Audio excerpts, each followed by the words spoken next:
All right, hello everybody. Welcome to our news update for April the 5th, 2022. Got myself, Jason Holmes, in the Northeast region, Lee Falk out of the Northwest region, and Vince Desautel covering our Central region, also a little bit of Southwest. Dr. Edwards is en route today, headed to a Master Cattleman class, so she's unable to join us, but we're going to get this knocked out, just the three of us. So with that, Vince, I'm going to turn it over to you if you will do our field updates and anything pertinent in your part of the world. Thank you, Jay and Lee, for having me with y'all today. It's been a roller coaster ride of weather. Thankfully, we're getting some rain coming off a dry winter and dry early spring. But we've had two weather events the last 2 weeks that's for the most part in areas giving us up to 3 inches of rain, which has been very, very beneficial, not only for our livestock setting, but for our crops, early spring seeded crops in central Louisiana. We have a considerable amount of corn and rice that's grown here, and that's two staples for our ag economy here in Louisiana, in South and Central Louisiana. Um, our pastures have started to, some of our summer grasses have started to generate some spring growth, which is a saving grace because we continue to talk about these fertilizer prices and being where they are, and relative to the conflict and fuel prices the way they are, and folks, some of our clientele trying to make decisions on where they're going to go and move into the direction of how they're going to handle this year's expensive fertilizing pastures and managing their hay production with these high costs. So still these kill cow numbers are valuable in the market today. I was visiting with someone in College Station, Texas on the weekend, and that a lot of heifers going to feeding process and to be processed for meat production. So cows, bulls are consistently over $1. Those that are yielding any kind of flesh, utility cows are still in the 70s, in some cases the 80s. The calf market is been a kind of somewhat of a roller coaster ride itself. It's up and down, but again, thinner cattle are selling for cheap. Better cattle, better feeders are selling at good prices in $1.50s somewhere in that area. So it's still somewhat of an advantageous market. Hopefully, we can get a little bit of relief at the fuel pump on these diesel prices, and hopefully see some bit of relief on fertilizer prices going into the spring and summer. But I mean, there's no foreseeable forecast of that happening. So, but in general, some of our bull sales, stocker cow sales are currently going on. We've had a number of those in the area. Those cattle are selling high. Good F1 Brahman Angus and Brahman Hereford Cross Tiger Stripes. We saw some champion pins here in Opelousas last weekend sell for 32 to 3,500. They're good cattle, but I mean, justifiably, is that true cow money paying for those? Maybe not. But bringing home $700-800 a calf at market time for a 5 and 6 week calf, it'd take you a little while to get those paid out. But it is what it is, and that's kind of set the precedence for some of these special sales. Even cows that bred cows and cows with young calves at side pairs are still $1,500, $1,400, $1,500, $1,600, and that's still a favorable price if someone can pick one up. Some of those up here at the local markets. But it's hard to justify with the price of doing business. So, feed costs continue to be where they're at elevated prices, with corn prices flirting in the $6 range for new crop corn. I don't think there's any relief in sight on that. So hopefully we can manage ourselves, those of us who are in the industry, and can make good management decisions as far as where we move to save some money as far as input cost. Interest rates are anticipated to be on the increase with some, the Federal Reserve releasing some numbers last week. So it's just going to be a tough deal to make ends meet and make management decisions for people getting into the business on new to the business, any kind of ag entity. Took some phone calls today, and people have some deep questions about how they can justify getting into the business, and it's really a shame to say it, but it's pretty difficult to see any kind of margin of profit with today's costs. A lot of herd working's going on right now. The early spring, December, January born calves are being worked. Cows, fall bred cows are being palpated and moving to market pretty quick. Those that are not in production or have some issues in the herd, they're getting them out of the herd because of the prices at the local market. But calf workings are going on. It's in the producer's best interest to get all those vaccines and capitalize on if we do have an upward move in the market later on this year, which they continue to anticipate that, but we haven't seen it start to move yet. Futures market, Jason, I'm sure will cover that in his portion. Futures markets were down, for here the short term. Still favorable in the 170s and 180s later on this fall, but that's going to be the spring run, and I would anticipate we'll see a drop in that. But in general, our spring grasses are growing. Those that were able to fertilize winter plantings of ryegrass and got some clover coming in them, it's lush and cattle are doing well. We're getting to the end of the spring calving season, and there's a lot of babies running around. Hopefully, we can keep them healthy to market time later this year. So that's about all I have, Jason.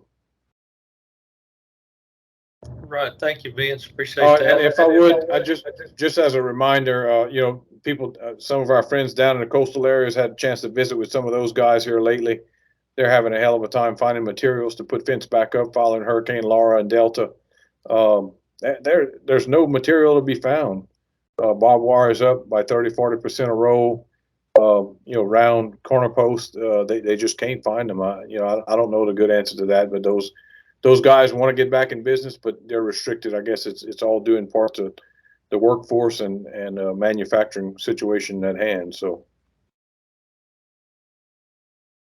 appreciate that comment, Vince. I think whenever you look at South Louisiana and what they've gone through in hurricanes, and our partners out to the west and what they're fighting in terms of wildfires, I mean, it is not a very friendly situation whenever you start talking about, and not only the cattle losses, but just trying to rebuild infrastructure is a challenge right now, and it's tough. So anybody listening to this that can pitch in and help in that, definitely take the opportunity every time you do to help out our fellow cattlemen. Lee, you want to go ahead and give us a report for Northwest? Thank you, Jason. Glad to be with you all here today. It's sun shining and getting some warm temperatures, so life's a little better. Seemed like that winter was just never going to come to an end as far as the dry cold, and we've been getting some rain. I'd say we still need a little bit. There's still some pockets of drought, I guess you would say, scattered out, and we really could use some more substantial rainfall. Unfortunately, some of the rain, the bulk of the rain we've been getting has come in the way of storm systems. And there hadn't been a ton of damage to cattle producers up my way, at least that I know of. But it always concerns you. This time of year is tough when it comes to Louisiana and the storms we get, but we are very glad to have the rain. Winter forages are looking good. Generally speaking, we've had a slow year with them, if not an abysmal year with ryegrass and clovers, but that's rapidly changing. Seeing some pretty good growth. A lot of folks, if they're not off hay on their grown cows, they're headed that direction. Cows are kind of backing off their hay consumption and chasing that green grass. Getting a lot more reports of cows out, so there's a lot of ryegrass coming up in the road ditches, and that's always a sure sign that those cattle are chasing that volunteer ryegrass right outside their reach there. But the one exception I'd say on winter forages, as you're driving around, we talked about these high fertilizer prices quite a bit in these news updates. It's not even talk; you can see it driving around. You drive by somebody's place and you know that they hadn't been able to quite afford that top dressing, that additional shot of nitrogen this late winter, early spring, and it shows. You can see the folks that are needing a little nitrogen out there. So it's just kind of a reminder that these forages aren't living up to their fullest potential, I guess.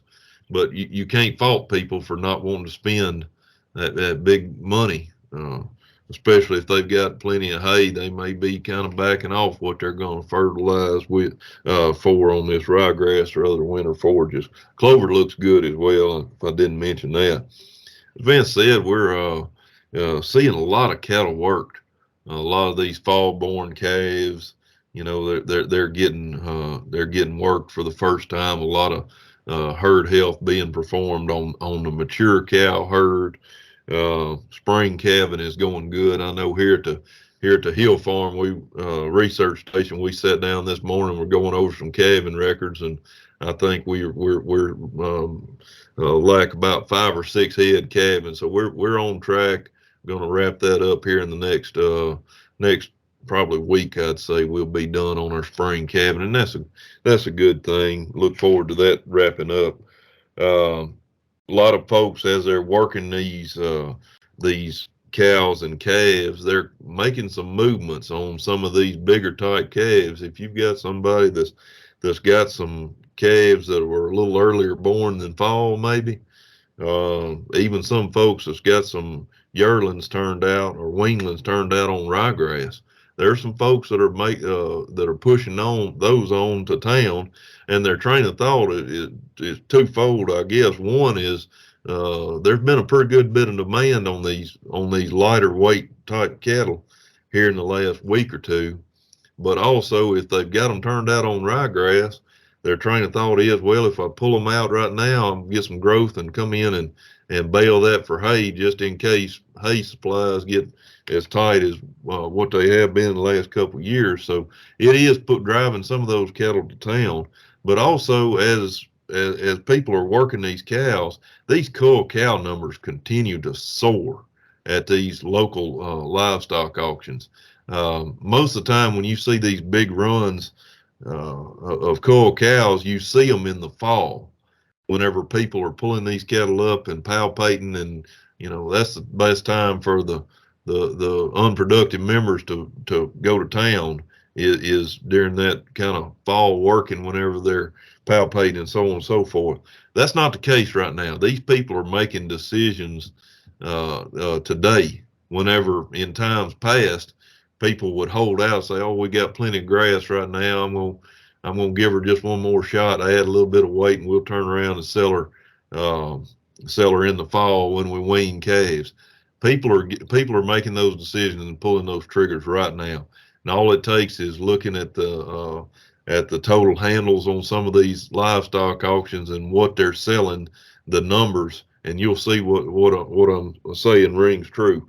People are parting companies, and so that's just going to, in my mind, further exacerbate our cattle inventory problems coming up in years. I guess it wouldn't be a problem, really, depending on which side of the token you stand on. If you, like a lot of us that have been suffering through some lower calf prices, you welcome a downturn in inventory to try to drive those prices up and kind of get the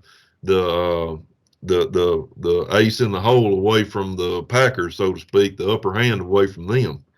But these incessant culling of cows is going to affect our national cattle inventory in the long run.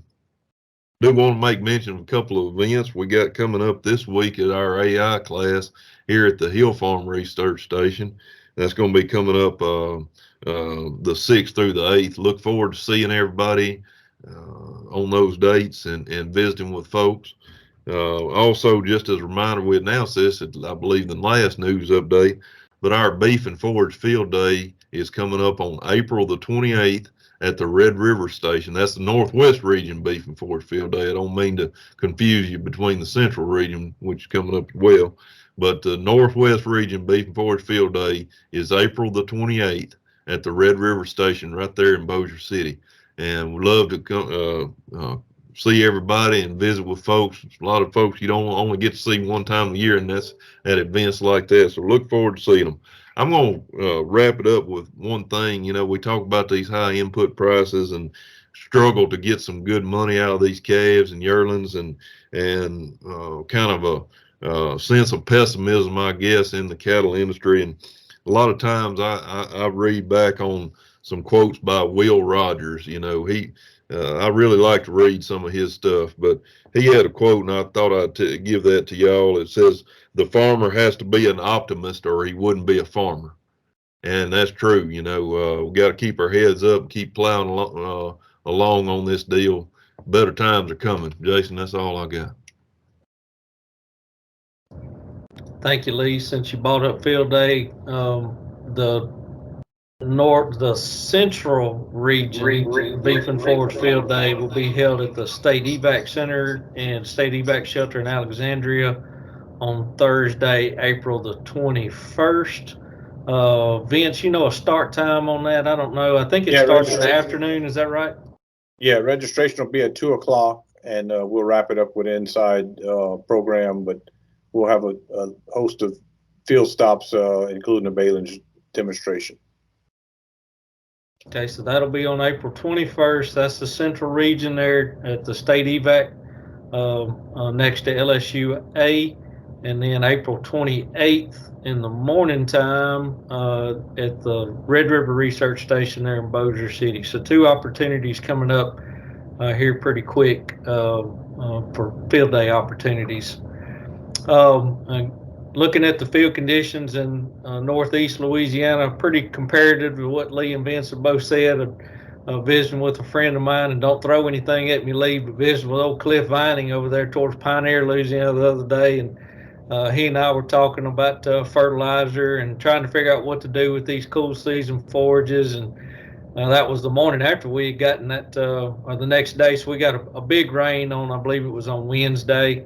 Like Lee said, one of those thunderstorms rolled through, a lot of rain, straight line winds, and visiting with him on Thursday. And he was out riding around on the side by side and wasn't even squishing water out from underneath the tires. It just doesn't seem like right now we're getting much benefit out of that rain. But I think the thing is, it's just soaking it up as fast as we can get it. And we do need some of those good soaking rains, but right now we'll take what we can get. But rainfalls anywhere from 3/4 of an inch to 2 to 2.5 inches, just depending on where you were underneath some of those sails. But up in the north end of Union Parish, we had some folks up there that got upwards of 2 inches of rain. So much needed, and like Lee said, it is definitely changing the looks of the landscape around here in terms of greening things up, and pastures are greening up. So we're excited about that. Before I get into more of the markets, I had 2 things that took place this past week in the courts. So one of them being in Middle District of Louisiana, U.S. District Court. So they were hearing a case that was a lawsuit by Tofurkey against a Louisiana law that prohibited plant-based meat products from using terms like burger and sausage. So that U.S. District Court in Louisiana handed that victory to the alternative meat industry. And I'm not going to get into the whole debate about that, but I think what it tells me is we have got to continue to do a good job of telling people about the importance and the nutritional value of consuming red meat, beef. We know that it is a very viable source of nutrition, and we've got to continue to be good stewards in terms of telling folks that, and making sure that folks understand that it is a very safe, nutritional protein source. But I think that was a pretty big deal in terms of us being able to hold true to those terms like burger and sausage and meat. And we've got to be able to hold true to those, and we don't want to cause any confusion out there in terms of the consumer whenever they're standing there at the grocery store shelf in terms of what are they actually getting. Are they getting meat? Are they getting plants? We've got to make sure that we protect that and make sure that we protect our meat industries. The second one is one that is taking place on a national scale. So the U.S. Supreme Court at its March 25th conference agreed to hear a case brought by the National Pork Producers Council and American Farm Bureau Federation against California's Proposition 12. So if you're not familiar with California Proposition 12. So it prohibits in California the sale of pork from hogs whose mothers, the sows, were raised in pens. And it doesn't matter if they were raised in pens in the state of California or anywhere in the U.S. or anywhere in the world. They don't comply with the California's highly prescriptive housing standards.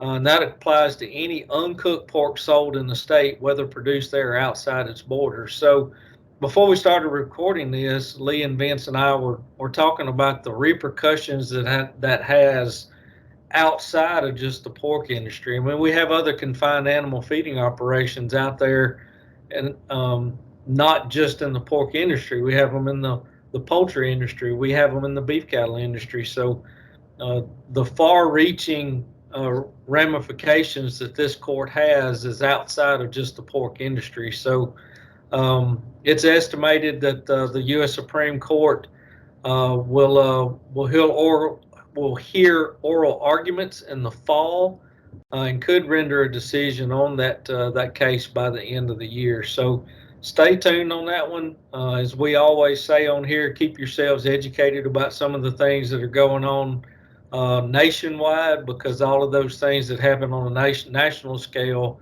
it trickles down to us on a state scale and on a local scale. So just keep abreast of that one. Going forward, that's going to be a major deal in the animal feeding industries. Moving into the market, so it seems like this day and time that the markets react to any negativity. If there's any negativity, we're going to get a downward trend in our prices. So, and it seems like those shocks to the system, if you want to look at them like that, get more extreme with every instance that we have. So this week, I'm talking about the Prospective Plantings report that was released March the 31st. And if you follow that report or know what it said, it's going to spell higher feed costs for us on the livestock side. So that is the Prospective Plantings for agronomic crops. Again, I stress the word prospective. So in the coming months, we're going to get a better idea of what the actual planted acreage is going to be. These are just the prospects right now. So, and they have ramifications because we saw the markets react. So just because it is prospective doesn't mean that it does not have an effect on our markets, because we did see it. So just to kind of give you a brief update of what that report said. So corn planted area for all purposes in 2022 is estimated at 89.5 million acres.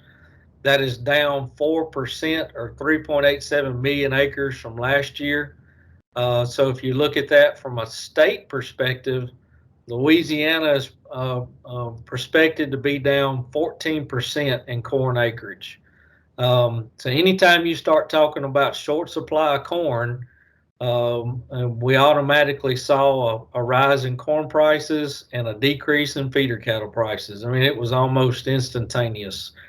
So world corn production was already expected to be strained just because of the Ukrainian and Russian conflict going on right now. So with U.S. plantings expected to be fewer, it just compounds that short situation. Soybeans planted for 2022 is estimated at a record 91 million acres, so that's up 4% from last year. Louisiana is expected to be up 11% in soybean acreage. Vince, your job is fixing to get a little busier. So all cotton planted area for 2022 is estimated at 12.2 million acres. That's up 9% from last year. There's going to be a little bit change in landscape in the state of Louisiana, because if that comes to fruition, Louisiana acreage up 82% in cotton planting. So if that does come to light, that'll definitely change the landscape of Louisiana in terms of going back towards a lot of cotton shining late in the summer.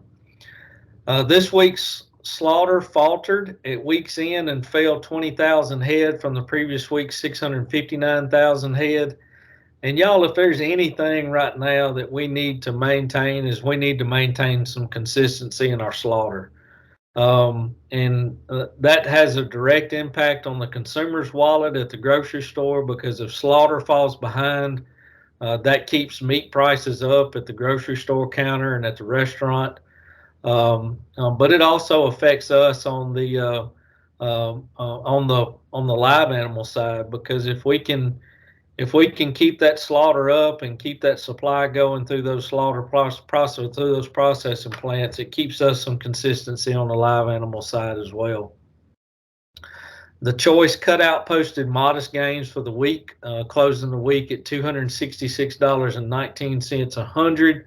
So that is up $5.17 from the previous week, with a choice select spread of $7.49, which that's down $1.06 from the previous week. As reported in the National Weekly Direct Slaughter Cattle Report on negotiated purchases, they had a confirmed 97,797 head in that report for last week. In the Southern Plains, trading and demand were both moderate. Purchases traded steady at $1.38. In Nebraska on Wednesday and Friday, negotiated cash trading was slow and moderate demand. And then on Thursday, negotiated cash trading was moderate with good demand. For the week in Nebraska, live purchases traded steady to $2 higher, from $138 to $140 a hundred. In the Western Corn Belt on Thursday, negotiated cash trading was moderate on good demand. For the week, live purchases traded $1 higher, from $139 to $143. So on that same class of cattle, futures market settlements in the front months ended the week with April down 72 cents at 138.65, June down $1.27 at 135.85, and August down $1.17 at 136.90. So if you compare those week closings with the week openings, the live cattle ended the week about $2 to $3 lower than the week open. 5 to 600 pound steers, medium and large ones and twos, sold between 168 and 183. So that's $7 lower to steady when we compare that to the previous week. So whenever we see that $1.83, I mean that's decent prices on that 5 to 6 weight. I mean if we were in a normal input environment, that $1.83 would be some pretty decent money on that size cattle. But because of these inputs and inflation and all these things, you hear these Lee and Vince both talking about, I mean, it really puts a damper on those pretty decent prices. 700 to 800 pound feeder steers, medium and large ones and twos, sold between 136 and 150. So that was $4 lower to $7 higher when compared to the previous week. Futures market settlements on that same class in the front months ended the week with April trading up 17 cents at 161.57. May down 42 cents at 166.12, and August down $1.22 at 176.35. So again, as we compare that to the week open, they closed the week $3 to $5 lower on that class of cattle. Before I get into these cull cows, I got to add this caveat in there. So I was visiting with with an old proponent and an advocate for Louisiana agriculture, especially in these hill parishes up here this morning, Miss Marilyn Wade. That is a very prominent name up here, strong advocate for agriculture. And she said she was in the grocery store the other day, and a lady walked up to her, and the lady didn't know who Miss Marilyn was, and they're poultry producers and cattle producers. And the lady told her, looked at the price of hamburger meat she had in her hand, and she said, "Can you believe the price on this hamburger meat?" And made the comment about cattlemen really making a lot of money right now. Whenever you look at the price of beef in the grocery store shelf, and Miss Marilyn, being who she is, quickly was to correct the lady that the cattlemen are not getting rich, and there's only one entity or one segment of this industry right now that's getting profits, and that's on the packer side. And the cattleman is facing all of these high input prices and land values and equipment values, and so it's good to have those advocates out there in the grocery stores whenever we have those people that that do think cattlemen are getting rich right now, because those are some pretty decent prices that we're seeing at the sale barn, and it's some really big prices that consumers are paying for meat, but it's not the cattlemen that are realizing those profits. Cull cows continue to be in strong demand, as Lee and Vince both alluded to. We've come down a little bit whenever we compare those prices to the previous week, but they are definitely still in strong demand. Those lean cull cows, so that's those in a body condition score of 4 or less, thin condition, they ended the week at 64 cents to 88 cents a pound. So I'm just giving you the range. And so y'all have heard Vince say this before. So those high yielding cows are going to be the ones that you're going to get a little bit more value on. So those will be the ones that are on the upper end of that scale. Utility cows, so that's a body condition score 5 to 6, and moderate condition 79 cents to 89 cents a pound. And then those breakers, that's a body condition score of about 7, so they're in that high body condition. They're 82 cents to 92 cents a pound. So absolutely still some pretty good, decent prices out there. I don't report it in this report, but I looked at some prices on some killer bulls also, and those killer bulls are absolutely doing well, over $1 a pound on some high yielding killer bulls. So as we look at our feedstuffs, soybean meal trading down $35.40 at $482.50 a ton. Soybean hulls are steady at $170 a ton. Cottonseed meal steady at $355 a ton. Whole cottonseed up $10 at $360 a ton. Rice bran steady at $190 a ton. Corn gluten feed meal, that's the 60% product, is up $10 at $755 a ton. Hang on to your shirt tails on dried distiller's grain. Y'all, this one is crazy. So up $24.17 a ton at $331.67. Y'all, we didn't see prices that high in the height of the pandemic whenever we saw feedstuffs. I mean, that is absolutely crazy. I know that there's been a big push on the legislative side to increase the subsidies on ethanol, and I don't know.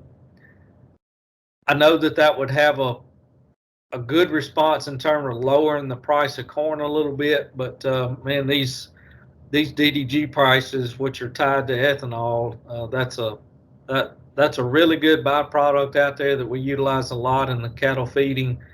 But at $331 a ton, I mean, that's almost out of range.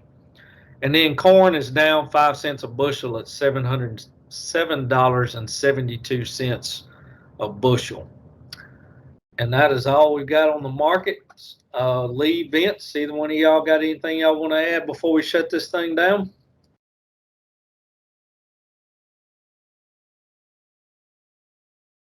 All right. Well, we appreciate y'all joining us, and we will see y'all again in a couple of weeks. We thank y'all very much.